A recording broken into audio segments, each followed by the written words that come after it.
AC. Ano pa? Base saturation percentage. And then, ano pa ba? ESP, changeable sodium percentage. Very good. ESP. And then, ang pH number na. Okay. So, I Ang think, ano CCE, pa? ma'am. Ano na? CCE. Anong CCE? CCE? CCE, ma'am. CCE, like CCE, cation capacity exchange. CEC ba si? No, JD, CEC. Okay. So, before we've talked about sakay liming, sakay pH, no? So, ano ang disadvantages? Why do we tend to avoid very low pH? Ha? Why do we tend to avoid a very low pH? To prevent soil acidity. Because it's acidic. So, why is it, ano naman kung acidic?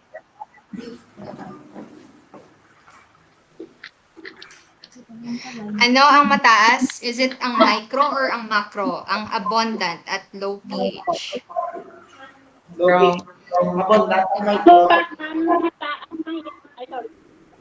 Abundant ang micro. Yes, at ang micro. So whenever abundant sila, that could be highly toxic to the crop. So that is what we are trying to avoid. And at the same time, at low pH, aton nga macronutrients are deficient. That means manubo ang ilang nga level. So since macro sila, they should be at high amounts since they are needed or the plants require them in larger amounts. In comparison with your micro, dapat trace amounts lang. So, ideally, ano ang pH naton nga i-achieve? 6 to 7.5. Okay. So, that brings us in learning on how we could correct ang soil acidities. So, that is, we can correct it by liming. So, liming is to increase the pH level of acid soils to a level in which nutrient availability is increased. Soil pH is increased by increasing the percent base saturation due to additions of calcium in the form of lime. So that is why once acidic, nubo aton nga percent base saturation. No? So we can increase your percent base saturation by introducing ining lime. Lime materials. Ang lime materials naton, it's always rich in calcium or else kay magnesium. So the soil pH is an excellent chemical indicator of soil quality. So there are 3 benefits which we could get from the practice of liming. So first, it increases yung nutrient availability by increasing any percent base saturation. Next is improve soil structure. How does it improve ang soil structure naton? Always remember, basta may ara gani isang okay, pen mode. May ara kita sang magnesium and then or else calcium. It favors ang Okay. So this process improves ang aton nga soil structure since it results in soil aggregation. Kumbaga do may gluing effect ang aton nga magnesium and calcium. Okay. Excuse nyo lang ako na age. And then next is it increases the rates of infiltration. So, next thing is, how can we assess ang qualities ng lime naton? So, it is based on its relative neutralizing power, or what we call the RNP. So, RNP or NV. Anong NV? Anyone? Anong NV? Ha? Ano, Gian? Nitrogen? Okay, sige. NV is your neutralizing value. Malapit sa nitrogen ah. Neutralizing value, okay? NV is also, the same lang muna sila ni RNP or your relative neutralizing power. Okay, so your relative neutralizing power refers to the ability of a given lime material to neutralize the soil acidity in relation to 100% na calcium carbonate. Okay, si calcium carbonate nyo, chemical formula niya is CaCO3. Calcium, isa nga carbon, and then tatlo nga oxygen. That's your calcium carbonate. So this is also referred to as calcium carbonate equivalent. So RNP, NV is equal to your NV, or we can also call it as CCE or your calcium carbonate equivalent. Okay, so they mean the same thing. Yung tatlo na ni. Okay, so this one. So how can we determine ang RNP sang kada liming material naton? So the RNP of your liming material is equal to the molecular weight of calcium carbonate divided by the molecular weight of any liming material. So always remember si liming material naton either magnesium or calcium based man lang na siya. And then multiplied by 100. So anong molecular weight ng calcium carbonate? Diba? When we say molecular weight, that's already the summation of all the atomic weights of the atoms that are present sa molecule. So in the case of your calcium, pila iya nga atomic weight? 0.020. Iya atomic weight mismo. Ang periodic table ay Oo. May isa ka calcium 40. times 30. 40. Is it 40 or 20?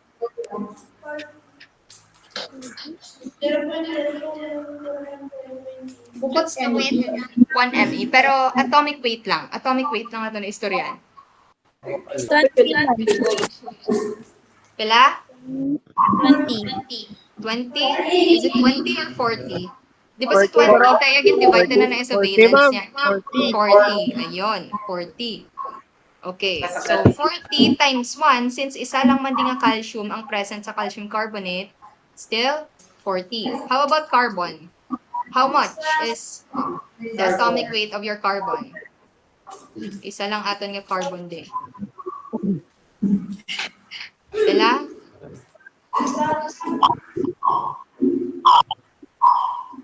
Pila ka months ang present sa aton nga year? Sa isa ka year, pila ka months? 12. Ayun, okay. 12 ang atomic weight ni carbon. So 1 times 12 is 12. How about ni oxygen? We have 3 oxygens here. 3 times, pilang atomic weight ni oxygen?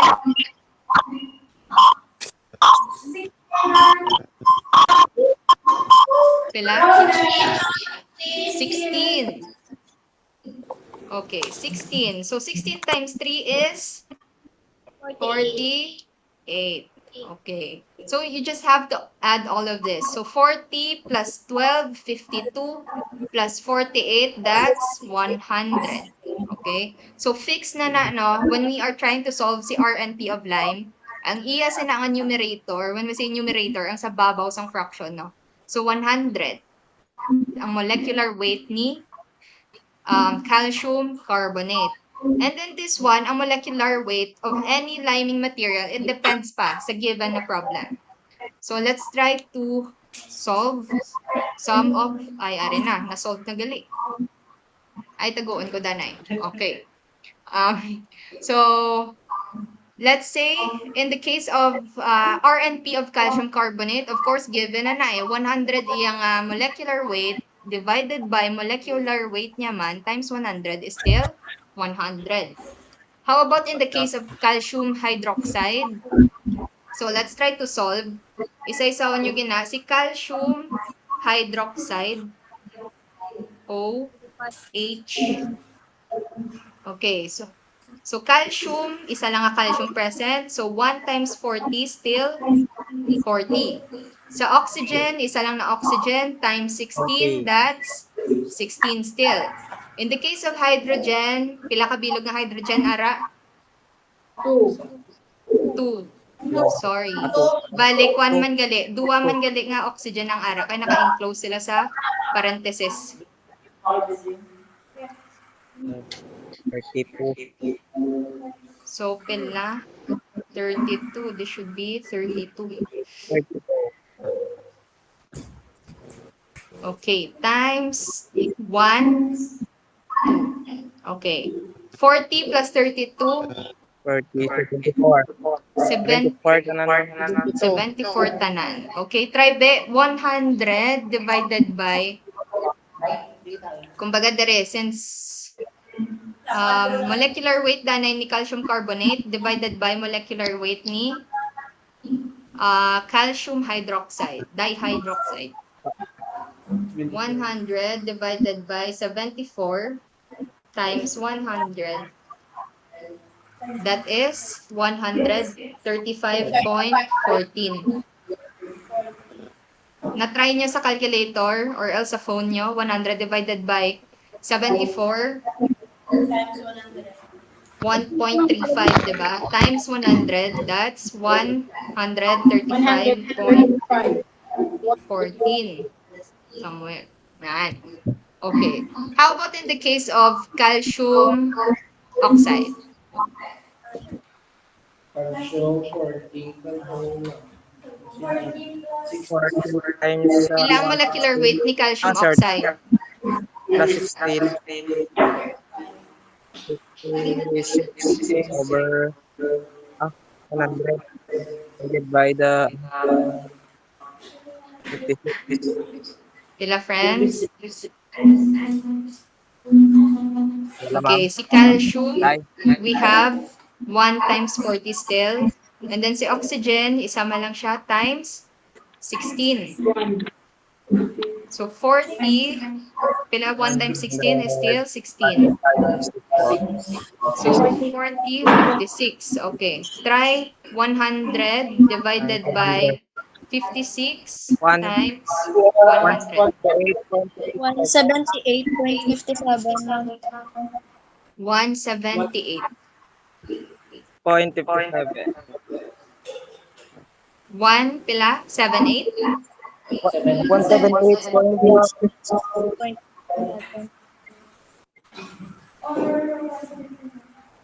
56. 178.57. So that's around 179. Siya, no? About the same thing with this one. Magnesium carbonate. Magnesium, pilang kayo magnesium? 24. 24 times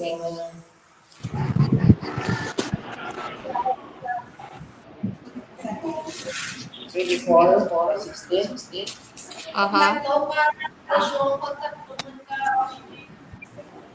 Magnesium is 24. Tapos, OH natin, kaya na-solve na si OH mo, 32 plus 2. OH 34. Baga times 2. Pila to kagina? 32, 34. Okay, 32 si oxygen, tapos may duwang hydrogen. Okay, how much is this one? 60? 58. Aha. Is 100 divided by 58 times 100. 170? 172. Okay. And so on. Ayon. Wait lang. Ito sa lahat yung kaginaw. Calcium carbonate pa lang ta, ma'am, nag-hydroxide ka na. Hi! Bale, diri pa lang tagaligasol kagina sa kay carbonate, no? Okay. My fault. So, Planet 24 plus carbon na 12 plus 48 na coming from the 3 oxygen. 24 plus 12 plus 48, 84.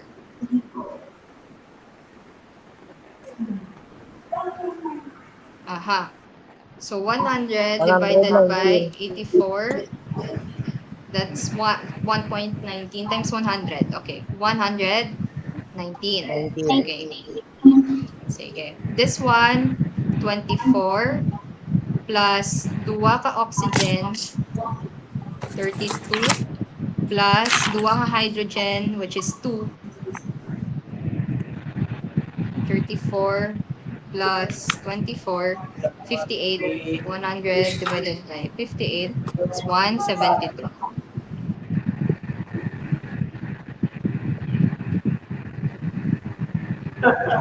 Okay, tama man eh. And so on.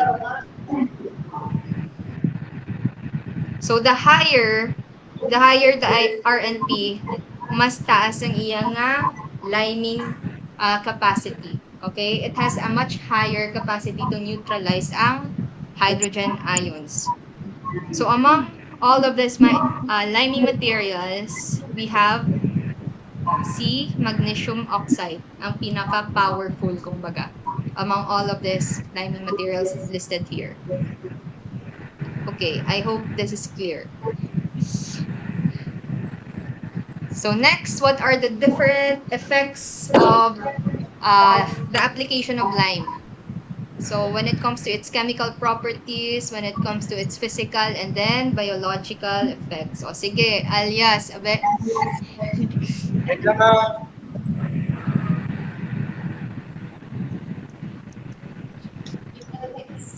Sige, starting with chemical properties. Chemical effects of lime.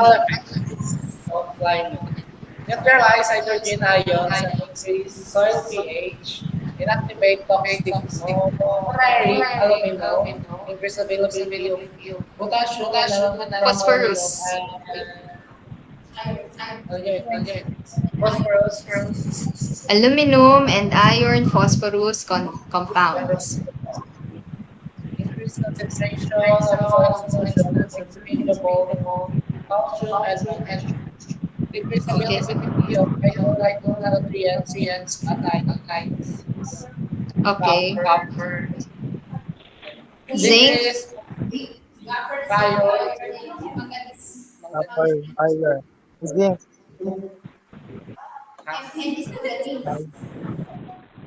decrease phosphate fixation, increases the acidity of the soil, increase the boundary Capacity of the soil. Okay. Next, how about its physical effects? Sige, Rona. We can move on already.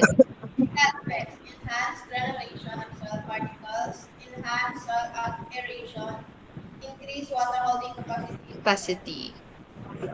For its biological effects, Faith. Enhance mineralization, organic nitrogen, phosphorus, and other nutrients. Enhance biological nitrogen fixation by Rhizobia. enhance Function of organic matter. Okay, so these are the different effects of your lime on how it could ameliorate ang acidic conditions sa soil. So let's try to move on already sa ato niya biological properties.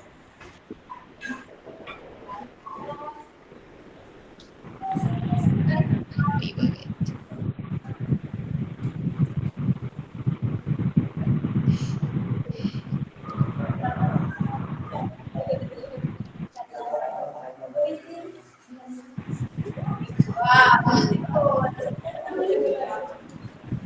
May RT present ka ina nga wala nakapacheck attendance. I think si friends lang. Ako ma'am. Friends. Cardora. Okay. Sige.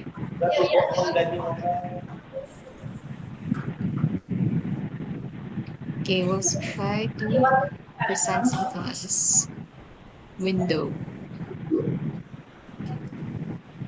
Yon.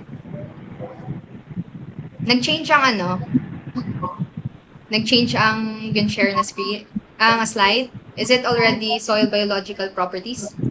Yes. Yes, ma'am. Okay. Yes, ma'am. So let's move on to soil biological properties.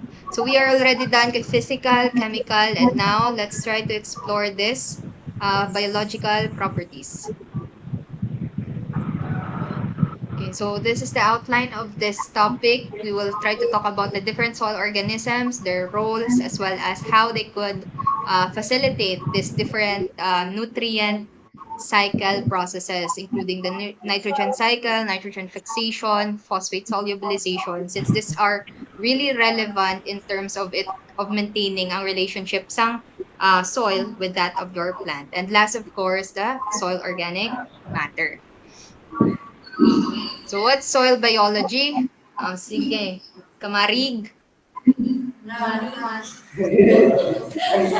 the science studying soil organisms and their activities, functions, about the presence of different soil properties. Effects of soil versus other soil physical properties. Effects of soil fertility, Contribution. Nutrient availability. Okay, thank you. So when we try to talk about the soil biology, it is a part of or a branch of your soil science wherein particularly we are trying to talk about the soil organisms that are present and how their activities and how do they function, no? And how those activities would affect ang different soil properties, may it be sa physical or else in chemical properties of your soil. So it is effect on soil structure as well as on other soil physical properties. So one thing na physical property siguro that is really resistant, kumbaga, the soil organisms has nothing to do with it, ang soil texture. So far, hindi siya masyado maapektuhan sa activities ng microorganisms or organisms generally speaking. And then its effects on soil fertility due to its effects on the nutrient availability. So let's try to look into this one. No? Mga organisms, ato ni mga soil organisms. So the soil is a habitat or is a home of numerous organisms performing diverse functions. Iba-iba na functions important to plants and soil health. So soil organisms have great variability, very wide, no? Iba-iba in terms of its size. Is it too small? Is it too large? And in terms of its complexity, when say complexity, because each organism has their own unique na mga structures that are present to them. So we classify them, as you can see in this figure, we'll try to emphasize here the relationship between the body size and relative or else yung abundance, no? Sa mga soil organisms. When we say abundance, it is the number of individuals per species. So how does it relate when it comes to its body size? So here, since less than, Ma'am, excuse me. yes, Pwede si Joy call out na nga kung hindi man siya magambalik off lang yung microphone kay grabe ang feedback niya. sina, Si Corona. Yes, ma'am. Ay. Ano po, singil? Nagmamagaan. Pagyayin na. nakamute na siya. Okay naman, kaya off Okay na. na. Sige. That's good. Class, feel free to call out sa ako na. Kaya para basig-gasigi ko diwakal gali wala. Okay na? Clear na?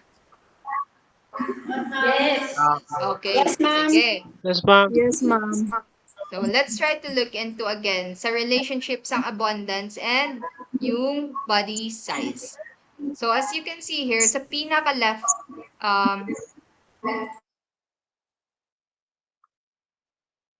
wait. Okay, leftmost part of this presentation, you can see here, di ba, less than 100 micrometers. Same with microfauna na less than 100 micrometers. And it increases up until coming from microbes, microfauna, mesofauna, macro, and then up until kay mega.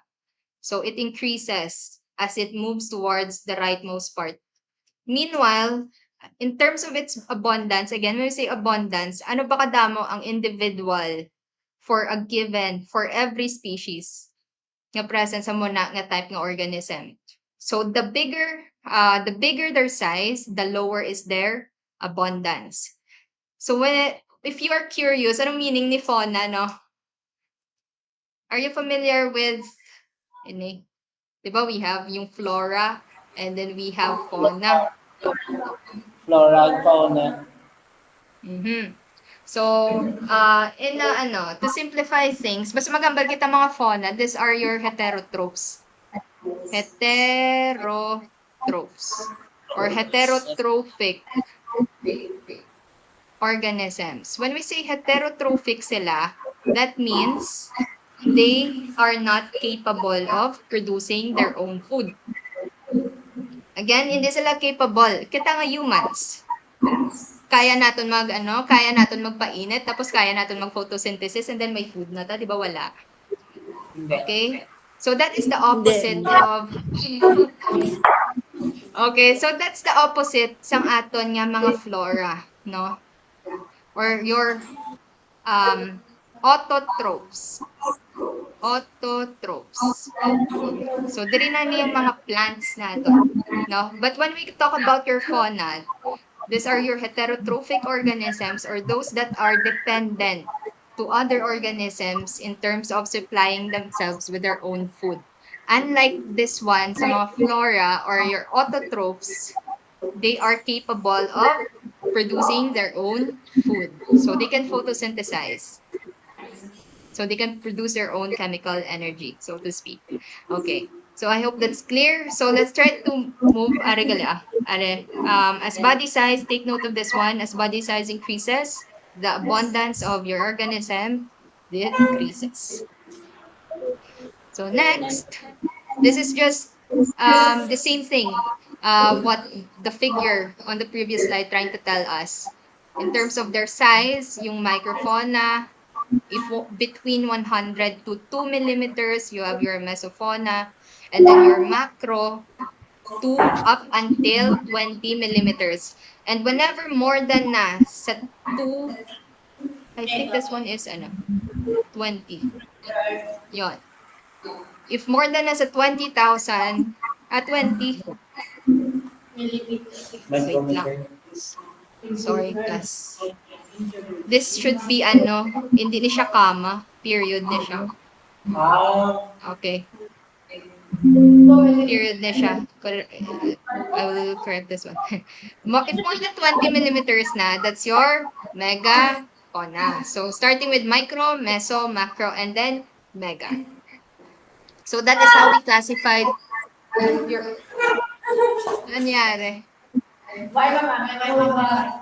So, that is how we classify the soil animals based on their body size. How about another classification of your soil microorganisms? So kagina, it was based on size. So this time, we'll classify them based on their temperature requirement and their oxygen requirement. Okay, so under your temperature requirement, we have 4 classes. You have your psychrophiles, psychrotrophs, mesophiles, and then thermophiles. Meanwhile, under your oxygen requirement, you have your obligate aerobe or your aerobic organisms. Next is facultative aerobes na siya. And then microaerophilic, aerotolerant anaerobes, and then anaerobic. So we'll talk this one by one. So starting with your psychrophiles. Sige, manukso ko na niya. Pera, Carmela,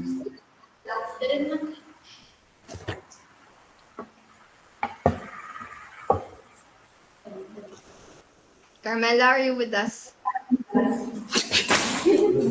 Yes, ma'am. Ayun. Cycles.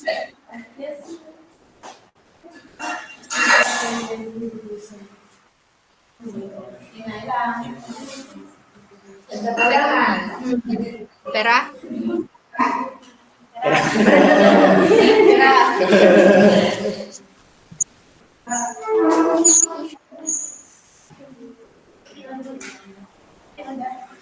Stock up mo. Ay, naano siguro. Sige lifeline. How about Angelica? Angelica, are you with us?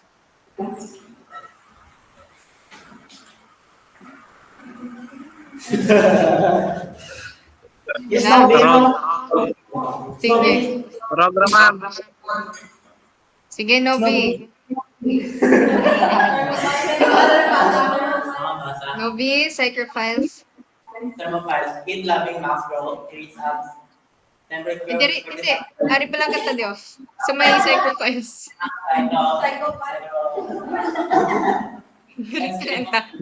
Thermophilic bacteria are archaea. Or kaya.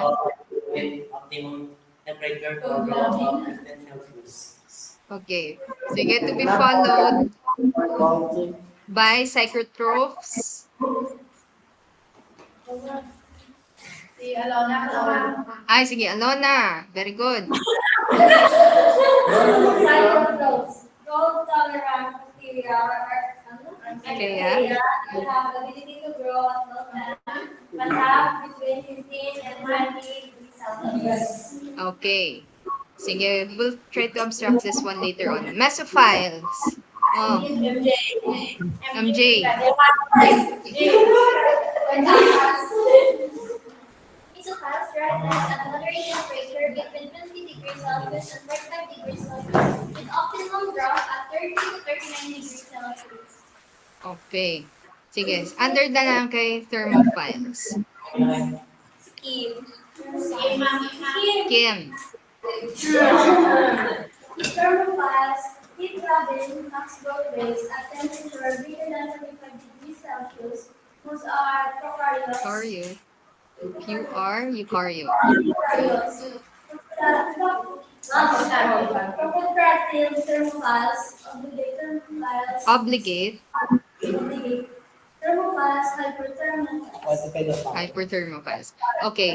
So let's try to abstract ang main points and sa slide niyan eh. So starting with psychrophiles, we can classify them. If greater than or else, greater than or equal to, basta may underline bala ini nga sign, nga symbol, it means that dala pa si 15, no?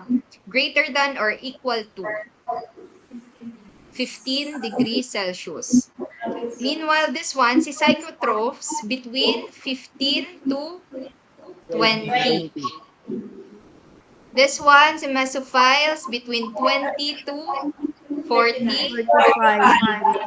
45. Okay, between. However, ang the best temperature for them, when we say optimum, they are at their best state, no? So, between this, 30 to 39. But we can classify yung mesophiles between 20 to 45. But when you are asked if ano yung pinaka-best is 30 to 39. Next is, whenever greater than na sa 45, that's already your thermophiles. Okay, muna ang mga boundaries, ang ilang mga temperature requirement. However, in the case of your thermophiles, it can either be facultative, obligate, and hyperthermophiles. So, may classification pa na siya. So, si facultative, although more than 45 degrees Celsius sila makagrow, they are still capable to grow even below. However, hindi lang muna pinaka-ideal for them. That's why ginatawag sila mga facultative, kaya daw negotiable pa, daw pwede pa siya ma-adjust ba. Meanwhile, si obligate, when we say obligate, daw mandatory gid, no? So, they can only survive within this range ng temperature. Whenever below 55, automatically, wala na sila. Okay, that's the gist of trying to classify them either as facultative or else obligate. So, meanwhile, the last one is your hyperthermophiles. Hyper meaning way more above, no?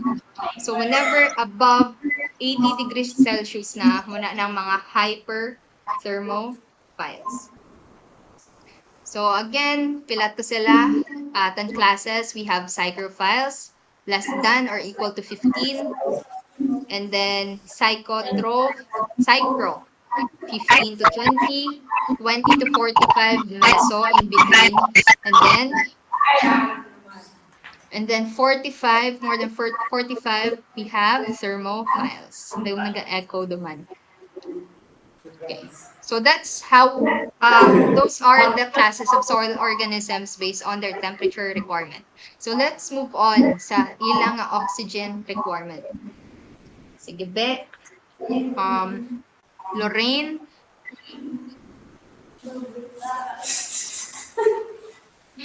Yes, ma'am. Okay. Bugtaw. Very good.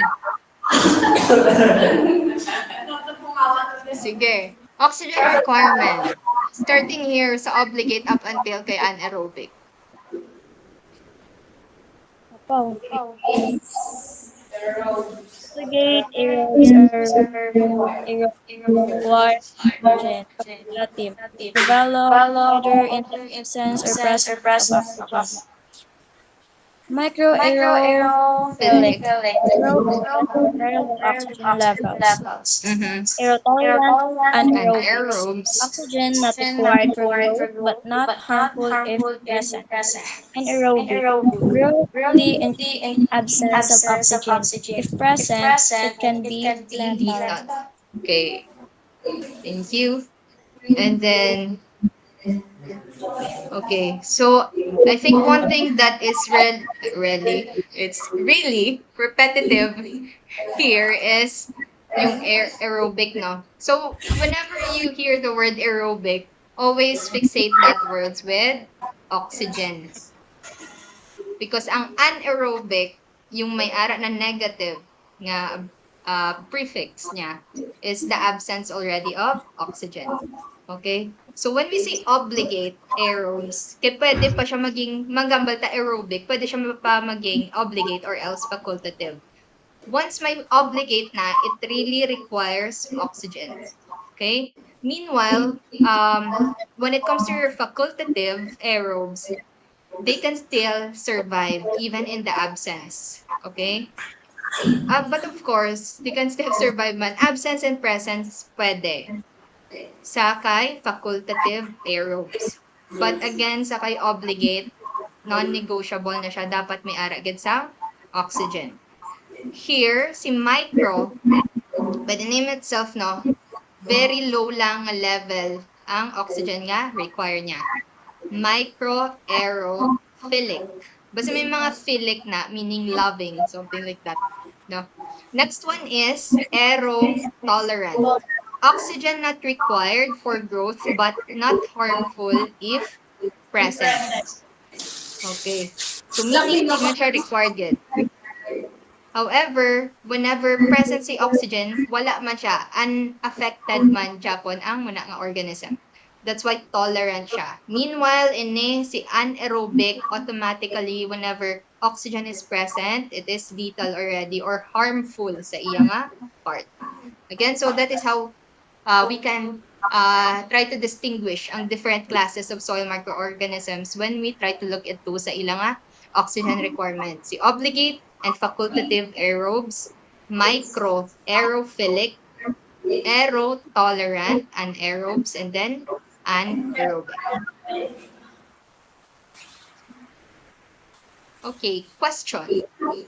Ano ditong soil organism, microorganism na class ang kaya mag-thrive at low oxygen requirement? Low lang iya nga, low levels of oxygen lang iya nga requirement. Ano? Ano to, Rona? Microaerophilic. Microaerophilic. Nice. How about those that unaffected wala sila require sang oxygen. However, when present si oxygen, unaffected man sila. Run Aero-tolerant, anaerobes. air. Okay. So, butang wala at all. Harmful ang presence ni oxygen. Anaerobic. Anaerobic. Ayun. Anaerobic. So, that's it. Next, we'll try to look into sa mga soil animals naton. So, majority sang soil animals naton are heterotrophic. Again, na sila, no? They are not capable of producing their own food. And then, they are highly aerobic. That means they highly require presence ni oxygen. And then, mobile or palahulag. So, here, you can see, I think these are the population density. When I say population density, for a given area, pila dira ka number of individuals ang present, no? Yung ilang nga population density. Ayun. So, in the case of your helmets, may ara mga 5 times 10 raised to 5. So, 10 raised to 5, that's around 10,000. So, mga 50,000 nga helmets ang present for every 1 square meter na area. Okay? So, among all of this, as you can see, so far, si helmets ang may pinakamataas. Or else, together with this one, si arachnids, ang mga insects. So, after ni helmets or your nematodes, we have your annelids or your earthworms. So, ano pinagkaiba sa nematodes and earthworms, no? So, majority dabi sa mga nematodes naton are highly parasitic. When we say parasitic, they cause harm sa iban, no? Meanwhile, ining mga earthworms naman naton, they are way more beneficial tungod sa ilang nga borrowing activities. Ining nematodes, parasitic because sometimes they carry mga virus or mga pathogens, may mga bacteria na pathogenic or disease-causing, and once magkagat na sila sa roots, nagahubag ang roots. Okay? So that is how they would perform ang mga parasitic actions nila. Meanwhile, sa earthworms, best examples niya, ginamit yung sa vermi. Si ano to gani? Si African African nightcrawler. Ayon. African nightcrawler. Good. A and C. So that's an example of your earthworms. And then next one, we have your mollusks, ang mga kuol. Yes. Snails and slugs. And then under this one, we have your arthropods. Generally, these are your insects or mga 8 or 6-legged na mga organisms. So among all of this, si nematodes ang pinagkataas nga population density. Next, those are for soil organisms, mga makita pa naton. Meanwhile, under your micro na, we have different groups. You have your bacteria, actinomycetes, fungi, and then algae. So this one, average number per gram of soil. Per gram of, nag-echo. Hello. Okay. Again, so this one is the average number per gram of soil. So for every gram sang soil, pila dira abilog nga microorganism ang or group ni microorganism ang present. And then this one naman, this portion tells you yung live weight per acre. Okay, wala siya naka-hectare basis, no? But anyway, it has something to do with the biomass, no? Biomass. Kung ano siya bugat for a given area. So when we try to look into this one sa different groups, si bacteria ang may pinakamataas na average number per gram of soil. So when it comes to abundance, si bacteria ang mas mataas. But when it comes to your biomass, sino may pinakataas sa biomass? Which among the groups of microorganisms?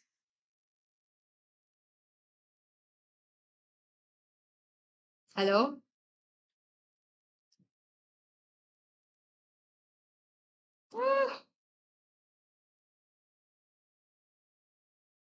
Bakit?